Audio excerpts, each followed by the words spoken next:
en su trabajo con su vía bien y entonces viene una ambulancia y la atropella y entonces duran demasiado tiempo para poder llevarlo allá al hospital y fui allá hoy al 911 y no me dieron ninguna respuesta sobre ese caso.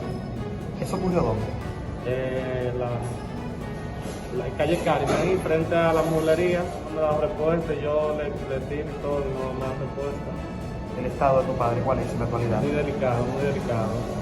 Lo están por mover a con, pero lo tratan de tenerlo estable porque no pueden sacarlo. Abuso porque ellos están para ayudar al pueblo, no para maltratarlo y darle un buen servicio al ciudadano.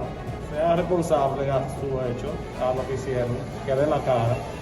Porque no fue un animal que ellos atropellaron para dejarlo así, por así, y no dar respuesta.